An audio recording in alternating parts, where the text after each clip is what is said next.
이 세상에 예수님이 필요하지 않은 사람은 한 사람도 없습니다. 병든 사람에게 의원이 필요하듯이 죄인에게는 예수님이 필요합니다. 예수님 만나고 죄 씻음 받고 죄 사함 받고 거룩해져서 의가 되시는 하나님 나라에 우리 모두가 갈 수 있는 겁니다. 저는 우리 모든 성도님들이 바라기는 10월 27일에 있는 우리 새생명 축제에 다 같이 적극적인 마음으로 동참할 수 있게 되기를 바라고 있습니다. 이건 주님이 기쁘시게 생각하는 일이고 우리 모두가 반드시 해야 하는 제자의 사명이기 때문에 그렇습니다. 일제강점기 때 국문학자 양주동 박사님이 계시는데 조국이 암울한 시기에 그분이 이렇게 말씀하셨어요. 책보를 메고 학교로 달려가는 아이들의 발걸음, 그 발걸음이 조선의 맥박이다.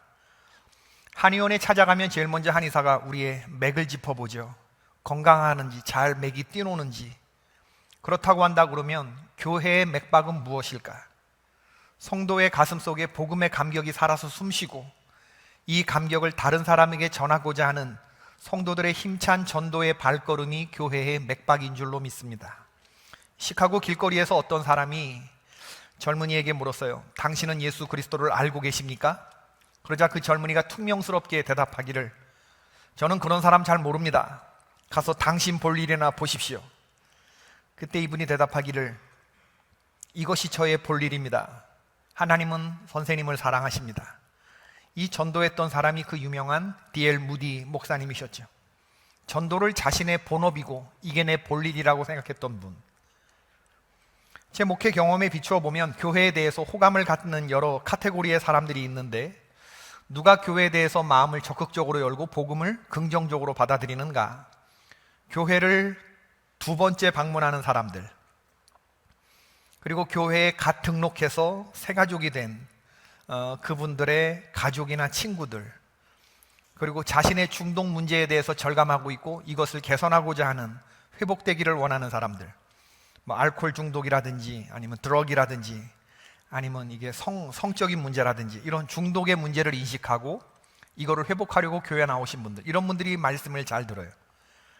네 번째로는 자녀를 낳고 갓 부모가 되신 분들, 불치의 병에 걸린 분들, 예컨대 암이나 뭐 이런 것들, 그 가족들, 그리고 결혼 생활의 위기를 맞고 있는 그런 부부들, 문제아 자녀를 둔 부모들, 그리고 최근에 실직했거나 경제적으로 재정적 어려움을 겪고 있는 분들, 그리고 이 지역으로 교회 주변으로 새로 이사 온 사람들, 이런 분들이 교회와 복음에 대해서 긍정적인 마음을 갖기가 쉬운데 말씀을 받아들이는 수용성도 좋고 바로 이런 분들이 우리들의 전도 대상자가 될 수 있습니다. 마음을 열기가 쉽거든요.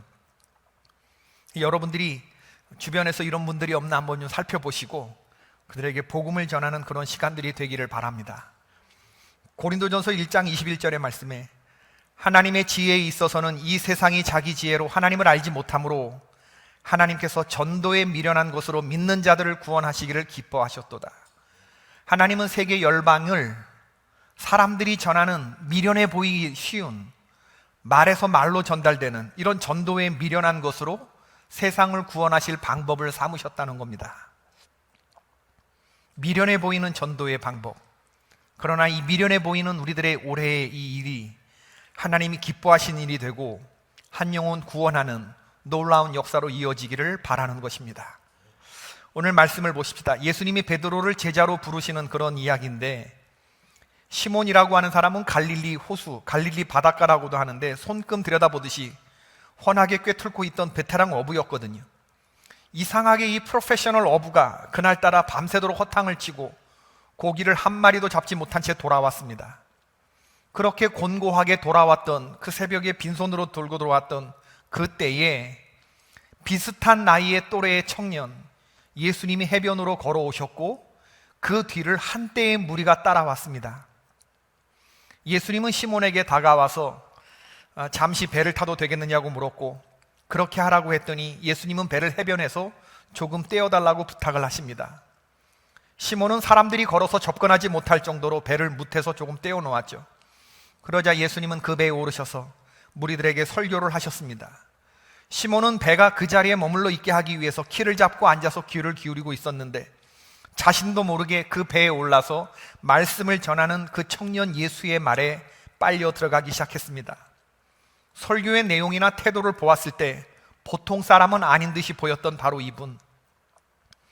설교를 마친 예수님은 시몬의 눈을 바라보시면서 이렇게 말했습니다. 말씀을 마치시고 시몬에게 이르시되 깊은 데로 가서 그물을 내려 고기를 잡으라.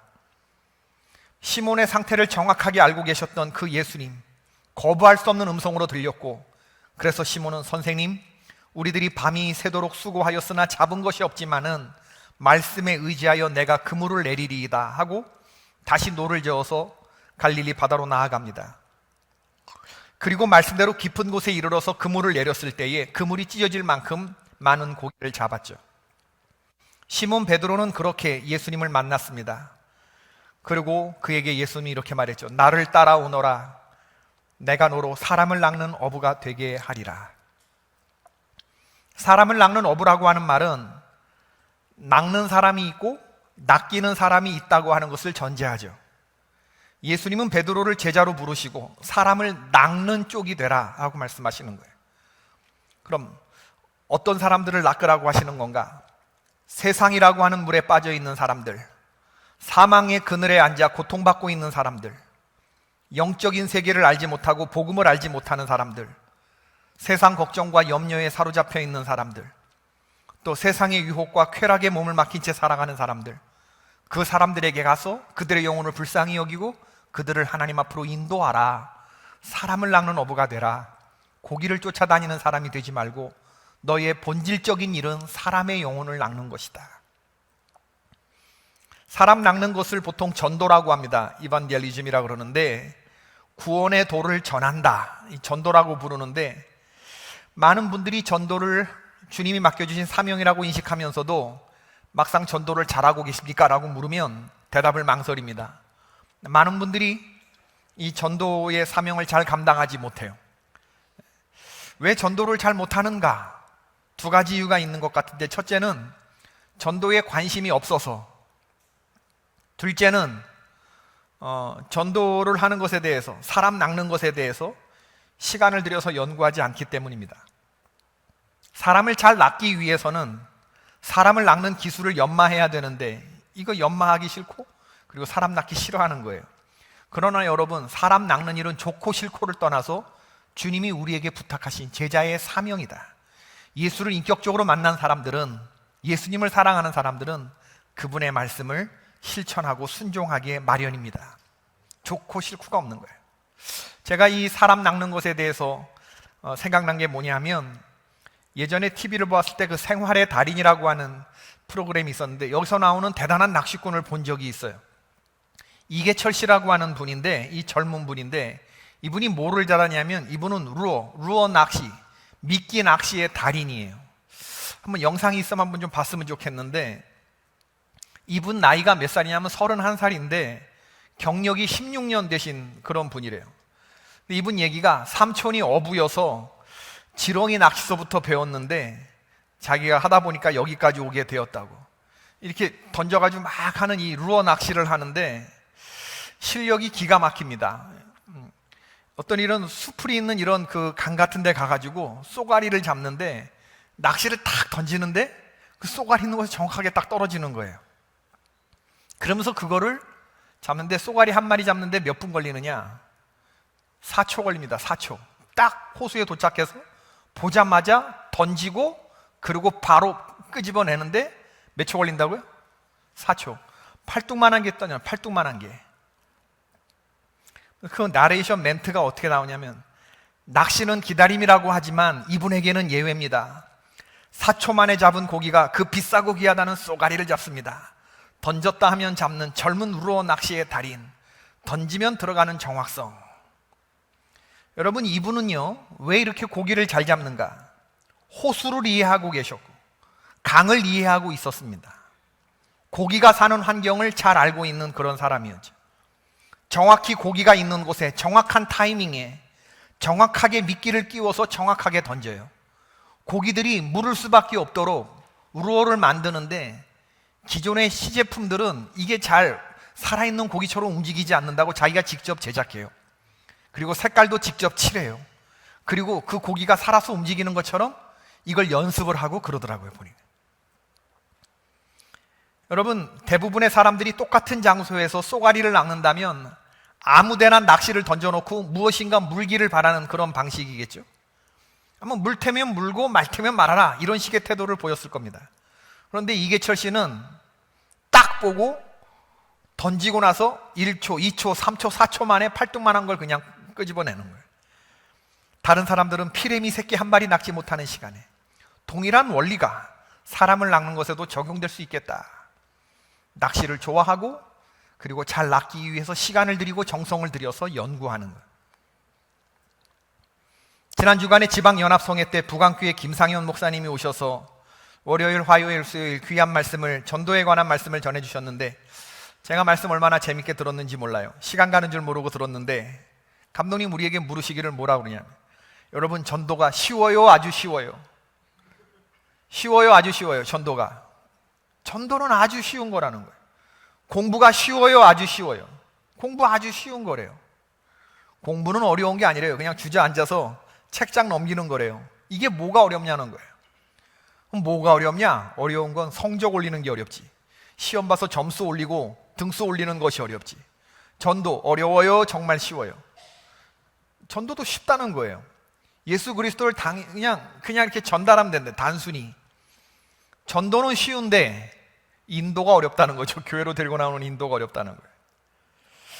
감독님 올해 송구영신 예배를 드리고 서울역에 가서 11시서부터 12시까지 하나님께 시간을 드린다는 의미로 피켓을 들고 서 있었대요. 서울역 계단 앞에서. 근데 그 피켓에 뭐라고 써 있냐면, 지금까지 기독교가 여러분들께 실망을 안겨드린 것을 회개합니다. 앞으로 좋은 모습 보여드리겠습니다. 지켜봐 주시고 격려해 주십시오. 딱 3줄. 기독교가 실망을 시켜드려 죄송하다. 좋은 모습 보여드리겠다. 지켜봐 주시고 격려해 달라. 이 적힌 피켓. 예수 천당 불신지옥 이렇게 들고 다니는 사람들 많은데, 감독님 쓰신, 이건 자기가 생각해서 쓴 그런 피켓 문구래요. 식사를 하면서 그 피켓 이야기를 더 하셨는데, 듣던 감리사님과 다른 목사님 한 분이 은혜를 받으셔가지고 그 피켓 있으면 자기도 그거 들고 나가서 전도하고 싶다고. 그랬더니 자동차에 트렁크에 피켓이 몇 장이 있다는 거예요. 그래서 그분들이 그 티켓을 얻으셨습니다.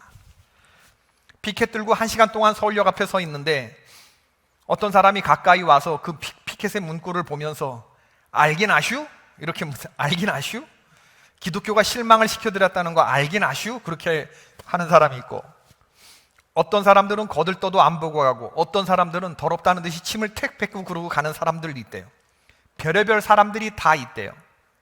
1시간 동안에 많은 사람들을 보게 되는데 놀라운 사실은 뭐냐면, 아주 많은 사람들이 그 문구를 보고 지나가면서 이러면서 지나간대. 이러면서. 아주 많은 사람들이 샤이 크리스찬, 샤이 크리스찬. 드러내서 내가 크리스찬이라고 말은 못하지만 그 모습에 감동받고 엄지를 치켜 세우면서 수고하세요, 감사합니다, 복 받으실 거예요, 이렇게 말하면서 지나가는 사람들이 굉장히 많다는 겁니다.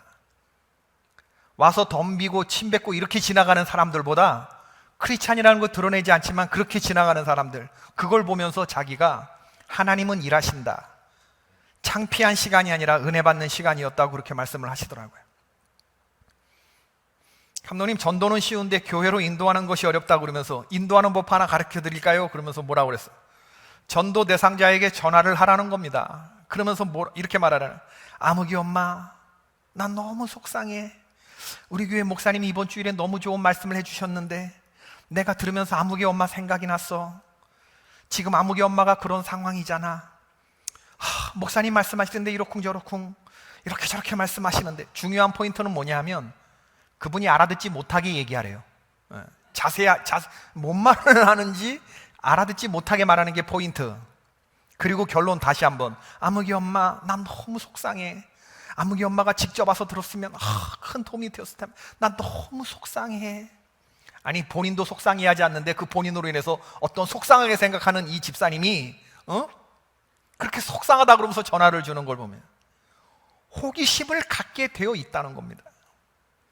교회도 안 나가는 나에 대해서 적어도 호감을 갖고 설교를 들으면서 이 자신을 떠올린 사람 하나와 자신의 상황에 꼭 맞는 말씀을 전했다는 그 교회 목사, 궁금하게 되어 있어요, 사람이. 그 전화를 받으면. 근데 한 번에 전화하면 나오지 않는다는 겁니다. 그 다음에 또 그 다음 주에도 전화를 한다는 거죠. 아무개 엄마, 난 너무 속상해. 우리 교회 목사님이 이번 주일에도 어쩜 그렇게 좋은 말씀을 전해주셨는데 아무개 엄마가 들었으면 좋았을 것을. 난 너무 속상해. 지치지도 않고 곤비치도 않고 독수리 날개치며 올라같이 열심히 이번 주도 다음 주도 이렇게 목적의식을 가지고 하게 되면 나오게 되어 있다는 거예요. 우리가 사람 낚아서 나조차고 하는 겁니까? 그 영혼 하나님 만나 변화받고 천국 가게 하자는 건데, 제가 감독님 말씀을 들으면서 느껴진 건 전도에 대한 방법이나 어떤 이런 것들이 아니고, 이분이 영혼 구원에 대한 이런 열정이 있구나. 엘리베이터에서 만난 조그만 아이 하나를 교회로 인도하기 위해서 교회 주변에 있는 이 무당집을 찾아가면서 전도할 정도로 영혼 구원에 대한 열정과 이 확신이 대단하구나. 정말 그분의 심령 가운데 건강한 맥박이 뛰고 있구나. 이런 것들이 느껴지는 거예요. 이분은 진짜 살아있는 크리스찬이구나. 그런 게 느껴지면서 닮고 싶다. 그런 생각이 드는 거예요. 지난 주간에 나의 신랑 되신 하나님이라고 하는 제목의 탤런트 안문숙 집사님 간증을 제가 찾아서 들었는데, 1962년생, 별로 이렇게 유명한 탤런트는 아닌가 봐요. 1962년생 전라도 광주 분이신데 솔로예요. 이분 말씀이, 어머니가 불교 골수 신자래요. 어머니는 못하시는 불경이 없고 못 외우는 불경이 없는 분이래요. 딸만 셋인데 딸 셋을 다 시집 보내고 나면 산에 올라가서 암자 짓고 보살이 되시겠다고 하신 분이래요. 비가 오나 눈이 오나 절간에 찾아가서 기도하신 분인데, 이 안문숙 씨가 미스 롯데가 되고 탤런트 시험에 합격이 돼서 전라도 광주에서 서울 여의도로 이사를 오게 되어서 어머니가 같이 따라 올라오시게 되었는데, 그러니까 어머니가 매일 다니던 절을 못 나가게 된 거 아닙니까? 그러니까 어머니가 아파트 옥상에 올라가서 기도를 드렸대요. 비가 오나 눈이 오나 아파트 옥상에 올라가서 거기다가 그러는데, 그러면 이 안문숙 씨가 어머니를 우산을 받쳐 들고 가서 아파트 옥상을 오르락 내리락 했다는 겁니다. 그런데 그런 안문숙 씨 모녀를 지켜본 앞집 사는 여의도 침례교회 어떤 집사님이 계셨는데, 그 집사님이 어느 날 초인종을 누르더라는 거예요. 그래서 문을 열었더니 이 집사님이 모기만한 목소리로, 앞집에서 왔는데요, 문숙 씨, 제가 기도만 하면 문숙 씨가 앞에 서요. 그래서 올까 말까 망설였는데 아무리 생각해봐도 이건 하나님이 문숙 씨에게 전도를 하라는 뜻인 줄 알고 제가 문숙 씨 앞에 서요. 문숙 씨, 예수님 믿으세요. 그리고 도망치듯이 가는데 너무 자신 없는 목소리로 얘기하더라는 거예요. 기어 들어가는 목소리로. 어머니가 누구냐? 앞집에 예수쟁이가 왔다 갔다고. 그랬더니 재수가 없다고 하면서 굵은 소금을 그냥 확 갖다 뿌렸다는 거예요. 근데 희한한 것은 그 집사님이 다녀가신 후로 자기 자매들 세 자매가 꿈만 꾸면 교회 꿈을 꾸게 되는데, 어머니가 십자가를 짊어지고 계시는 꿈, 그리고 안문숙 씨는 학창시절에 매점에 가서 빵을 사 먹어야 되는데 다른 애들은 잘도 빵 사 먹으러 잘도 가는데 자기는 발걸음 하나가 띄어지지 않는 꿈을 꿨다는 거예요. 얼마나 진땀이든. 한 발을 떼면 천길만길 낭떠러진데 이 발을 못 뛰겠다는 거죠. 근데 밑에서 주저주저 하는데 음성이 들리기를, 용기를 내, 발을 띄어. 그래서 밑을 내려다 보니까 전교생이 자기를 위해서 기도해주고 있더라는 거, 무릎 꿇고. 자기는 그런 꿈을 꾸고, 언니는 시골집에 갔는데 하얀 옷을 입은 분이 성경책을 주는 꿈, 이거를 동시에 다발적으로 다. 불교 다니는 분들이 유독 꿈에 약하답니다. 어느 날 각자 꿈꾼 이야기를 하는데, 이게 뭐 세 자매가 전부 다 그리고 어머니까지 다 교회가 나오는 이런 꿈을 꾸니까 어머니가 뭔가 강한 느낌이 오시는지, 문숙이 너부터 교회를 나가거라, 이렇게 얘기를 했다는 거예요. 어머니 입에서 교회를 나가라고 하는 말은 천지가 개벽할 이야기라는 거죠. 하루아침에 식구들 전부가 다 종교를 개종하면 그 집 어떻게 돼요? 망한다, 이런 속설이 있다는 거예요. 그러니까 어머니가 자기 느낌이 왔는데 안문숙 씨 보고 먼저 교회를 내보내라. 그래서 집 앞에 집사님을 따라 여의도 침례교회를 나가기 시작했대. 그리고 어머니는 여의도 순복음교회를 나가시고 오살리 금식기도원에 나가시게 됐다는 겁니다. 우리 집은 겁나 화끈해버려. 우리 집은 안 하려면 안 하지, 일단 하기로만 먹으면 불도저요. 근데 여의도 순복음교회가 예배 전에 교회 문을 이렇게 막 나부죠. 어머니가 딱 그 교회를 가려고 그랬는데 사람들이 엄청나게 많은데 문이 열리자마자 막 뛰는데 어머니도 동시에 뛰었대. 아, 이 구조는 뛰는 거구나. 그리고 맨 앞자리로 가서 딱 앉았는데 옆에 있는 사람들이 손을 들고 통곡하고 부르짖고 그러는데 이 어머니가 나도 저러고 싶다, 이런 생각이, 종교성이 강한 분이니까. 그러면서 첫날 교회 나간 바로 그때부터 그 주일에 예배 참석하고 바울 성전이라고 하는 곳 금요일에서 철야 기도를 하고 6개월을 그렇게 어머니가 처음 나갔는데 그렇게 성령 충만하기 위해서 다부지게 달려드는데 성령 체험했겠습니까? 안 했겠습니까? 이 어머니 성령 체험. 너희가 전심으로 나를 찾고 찾으면 나를 만나리라. 아멘이십니까? 예레미야 29장 13절. 성령 체험을 간절히 원하는 사람은 하게 되어 있어요. 우리가 원하는 것보다 주님이 그 체험을 주시는 것을 더 간절히 원하고 계시기 때문에 그렇거든요. 성령 체험이 없으면 간절히 찾지 않거나 아니면 성령 체험에 관심이 없거나 둘 중에 하나입니다, 여러분. 셋 중에 하나인가? 사람이 아니거나. 어머니 방언 받으시고 대성통곡 회개를 하시고 친정어머니 돌아가신 후에 그렇게 울어보기는 처음이라고 말씀하시더래요. 어머니가 토닥토닥 해주는 것 같고 누군가가. 그 이후에 어머니에게 일어난 변화가 뭐냐면 어머니 얼굴에 광채가 막 빛나기 시작하고, 어머니가 전라도 분이신데 아침에 일어나면서 욕과 함께 하루를 시작하고 욕과 함께 하루를 마감하시던 분이었는데 욕을 안 하신다면서. 어머니 왜 욕을 안 하셔요? 그랬더니 은혜살이요, 은혜살. 욕을 전혀 안 하신대요. 지금 81세신데 은혜 받은 권사님이 되셨다는 거죠. 지금도 신년초가 되면 기도원 가는데 어머니는 하여튼 맨 앞자리를 사모한대. 맨 앞자리를. 주의 종을 앞에서 봐야지 남의 뒤통수 보고는 도대체 은혜가 안 된다. 앞자리는 금자리, 중간자리는 은자리, 저 뒤에 자리는 똥자리. 어머니가 그렇게 얘기를 하더래요. 여러분이 그렇다는 건 아니에요? 안문숙 씨 하는 말이 뭐냐면 앞집 사는 그 집사님의 정말 모기 소리만 하게 정말 자신 없는 말투로 마지막에 예수님 믿으셨으면 좋겠어요 이러고 후다닥 갔는데, 그 예수님 믿으셨으면 좋겠어요 라고 하는 정말 자신 없는 모기만한 그 목소리가 우리 집의 삶을 송두리째 흔드는 음성이 되었다. 그러면서 전도하시는 분들 복음을 부끄러워하지 말고 로마서 1장 16절의 말씀처럼 복음은 모든 믿는 자들에게 구원을 주시는 하나님의 능력이 되기 때문에 이 사실을 믿으시면서 담대히 복음을 그냥 전하라고. 우리가 모기 같은 소리로 전한다 할지라도 성령이 역사하시면 그 듣는 사람에게는 일생을 바꾸는 그런 아주 벼락 같은 음성으로 하나님이 들리게 해주실 거라는 거예요. 믿으십니까? 복음에 하나님의 능력이 나타난다는 거예요.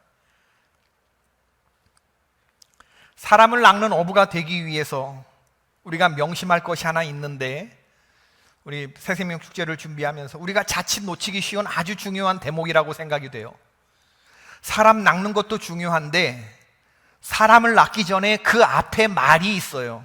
근데 우리가 이걸 놓쳐요. 그게 뭐냐 하면 내가 너희로 사람을 낚는 어부가 되게 하리라. 그 앞에 뭐가 있어요? 나를 따라오너라가 있어요. 나를 따라오너라. 순서를 명심합시다. 사람을 낚기 전에 먼저 내가 예수님을 따라가는 게 먼저입니다. 사람 낚는 것에 치중하다가 예수님 놓치는 경우가 얼마나 많은지 몰라요. 예수님 따라가면서 사람을 낚아야지, 예수님 따라가지도 않으면서 사람 절대 낚여지지도 않고, 낚여진다면 그거 재앙일 수 있어요. 베드로는 예수님 따라가는 것에 실패한 순간이 있었습니다. 그랬기 때문에 사람을 낚는 어부로 부름을 받고서도 그 사명을 잘 지켜내지 못했죠. 아니, 지켜낼 수가 없었습니다. 사람을 낚는 어부가 되는 것은 우리의 능력으로 되는 게 아니고 우리가 따라가는 그 예수님, 그분이 우리에게 시시때때로 은혜를 주실 때 사람이 낚아지는 거거든요. 그러므로 여러분, 사람 낚는 어부라고 하는 건 사람들 교회에 데리고 나오라는 인간관계의 능력을 말하는 게 아니고 내가 예수 그리스도를 따라가는 모습을 또한 보여주는 것이 전도이기도 하거든요. 나는 예수를 따라가는 사람이라는 것을 보여줄 때 그들에게 감동이 되고 나오는 거예요. 예전에 친절한 금자씨라고 하는 영화가 있었죠. 금자씨가 교도소에서 12년 반 살고 출소하는데 하얀 두부를 가지고 와서 깨끗하게 살라고 이 두부를 내민 전도사님이 있었어요. 왕년의 폭력 조직의 조직원이었던 분이죠. 짝퉁 전도사, 가짜 전도사, 예수를 따라가지도 않는 그런 사람이었어요. 그를 보면서 이 두부 이영애 씨가 먹었어요? 안 먹었어요? 탁 치면서 뭐라 그래요? 친절한 금자씨 유명한 대사 뭡니까? 너나 잘하세요. 너나 잘하세요. 너나 잘하세요. 미션 파트너스 한초로 선교사님 말하기를 오늘날 한국교회의 전도의 문제는 메시지의 부재가 아니라 메신저의 한계다. 전 굉장히 정확한 분석이라고 생각이 됩니다. 사람들은 복음을 전하는 메신저, 전도자를 통해서 무엇을 보느냐? 메시지를 본다는 거예요. 예수를 본다는 거예요. 예수를. 근데 그 메신저가 주님의 영광을 가리면서 전혀 본이 되지 못하는 모습을 할 때 메시지까지 가리게 되고 예수의 영광을 가리게 되고 전도의 역효과가 나타나게 됐다는 거죠. 예수 믿고 당신처럼 될 것 같으면 난 그런 예수 믿지 않겠다. 이렇게 된다는 거예요. 남 구원하자고 동분서주하지 말고 먼저 우리 자신을 구원하기에 힘써야 한다는 생각이 드는 이유가 바로 여기에 있습니다. 사람 낚는 어부 사명 감당하자고 말할 때마다 나는 하나님께 제대로 낚여 있는가를 먼저 돌아보자는 것이고 나를 따라오너라 라고 먼저 말씀하시는 예수님의 말씀에 우리가 먼저 반응할 때 그때 우리가 사람 낳는 능력을 주님께로부터 공급받게 되는 거거든요. 나를 따라오너라 내가 너희로 사람을 낚는 어부가 되게 하리라. 순서를 잘 지켜야 돼요. 우리가 예수님을 잘 따라갈 때 그때 그 마음으로 전도를 해야 후유증도 없고 잘못되는 것도 없는 전도가 이루어지게 되는 거죠. 그런 의미에서 제가 여러분에게 권면합니다. 내일부터 한 주일 월, 화, 수, 목, 금, 토 다음 주일에는 우리가 전도할 대상자 이름 적어내는 태신자 작정 주일을 갖게 되는데 여러분 우리가 전도 이번 10월 27일에 우리가 1년 동안을 생각한 사람인데 전도 대상자의 이름을 적어내는 것은 여러분들도 물론 그를 위해서 기도하겠지만 교회가 함께 기도하기 위해서입니다. 하나님이 그들의 마음을 움직여 주시도록 그리고 그들을 향해서 모기만한 목소리라도 내 입술이 열리도록 전도가 되도록 아무것도 하지 않고 가만히 앉아있는 게 아니고 전도가 되든지 인도가 되든지 그런 일을 할 수 있도록 하나님께 내게 능력 달라고 기도하는 시간인데 나만 기도하는 게 아니라 교회가 전체 내가 적어낸 사람의 이름을 함께 기도하기 위해서 다음 주일에 이름을 적는 거거든요. 이런 시간을 갖기 전에 다음 주일이 오기 전에 다음 한 주간 동안 기도했으면 좋겠다 그런 생각이 하나님이 마음에 제게 감동을 주시는 거예요. 이번 달 9월은 제가 선교 여행을 다녀온 터라 한 열흘 남짓 그렇게 교회를 비웠고 또 추석이 돌아오자마자 추석이 겹쳐 있어서 느낌상 이 기도의 자리가 조금 해이해졌다고 하는 그런 생각이 들어요. 다시 새벽 기도에 내가 앉아있던 자리를 채우고 다시 주님과 기도의 줄을 세우고 이렇게 기도할 수 있게 되기를 바라요. 보니까 늘 앉아 계시는 여러분들의 자리가 있는데 휑한 모습을 보면서 이대로는 안 되겠다. 여러분 우리가 주님께 붙들리고 사람을 낚는 그런 사명을 먼저 기도의 자리에서 공급받게 되기를 바라는데 우리 교역자들, 장로님들, 속장님들, 권사님들, 교사들 모두 자기 자리를 지켰던 그 자리에 나와서 부르짖으며 한 주간만이라도 기도하면 하나님께서 우리에게 긍휼을 베풀지 않을까 그런 생각입니다. 예수님이 전도를 말씀하시면서 고기 잡는 일에 비유하시는 것은 참으로 적절한 비유라고 생각이 돼요. 고기 잡는 일이 어떤 사람들에게는 한가한 시간이 생길 때나 하는 취미에 불과하다는 것이지만 결코 고기 잡는 일을 책임으로 여기지 않지만 그러나 사람을 낚는 일은 중대한 사업입니다. 고기 잡는 건 취미일 수 있지만 사람을 낚는 것은 우리 그리스도인들에게는 이게 취미가 아니고 이건 생활 양식이고 이건 본업이 되어야 합니다. 예수님을 제대로 믿는 사람이라고 한다 그러면 이 소명을 잊어서는 안 되죠. 전도는 믿는 사람들의 본질적인 사명이고 제대로 믿고 있을 때 드러나는 삶의 열매이기도 합니다. 저는 사람 낚는 어부의 사명을 저와 여러분이 잘 감당할 수 있게 되기를 바라요. 바울 사도가 데살로니가 교인들에게 한 말이 생각납니다. 데살로니가전서 2장 19절 20절의 말씀인데 우리의 소망이나 기쁨이나 자랑의 면류관이 무엇이냐? 그가 강림하실 때 우리 주 예수 앞에 너희가 아니냐? 너희는 우리의 영광이요 기쁨이니라. 우리가 주님 앞에 섰을 때 우리의 기쁨과 우리의 자랑할 면류관이 뭡니까? 바울에게는 자기가 전도한 데살로니가 교회, 그 교회 성도들이었는데 주님 앞에 내어놓을 것이 우리에게 무엇이 있느냐는 거예요. 나를 따라오너라 내가 너희로 사람을 낚는 어부가 되게 하리라. 모든 족속으로 제자를 삼으라 내 증인이 되라. 주님은 우리에게 그렇게 명령을 하셨는데 30년을 예수 믿어도 한 명도 주님 앞에 올려드리는 그런 영혼이 없다고 한다 그러면 우리가 어떤 얼굴로 주님을 뵈겠습니까? 하나님 나라의 일로 우리를 복되게 하는 일이 또 없는 것이 바로 이 전도, 이 거룩한 부르심을 늘 명심하며 사십시다. 주님은 저와 여러분을 사람 낚는 업으로 부르셨습니다. 그리고 이 길로 따라오너라 말씀하십니다. 예수님 따라가는 우리들 되기를 바라고, 예수님 따라가는 길에서 한 영혼 구원함으로 주님께 영광 돌리고 우리의 자랑과 면류관이 되는 사람을 하나님께 올려보낸 귀한 새생명 축제가 될 수 있기를 주님의 이름으로 축원을 드립니다. 아멘. 우리 주 예수 그리스도의 은혜와 하나님 아버지의 지극하신 사랑과 성령님의 교통하심이 사람을 낚는 어부 주님을 따르기로 작정하며 흩어지는 우리 개포의 모든 사랑하는 성도들 위해 지금부터 영원까지 함께 하시기를 간절히 축원하옵나이다. 아멘.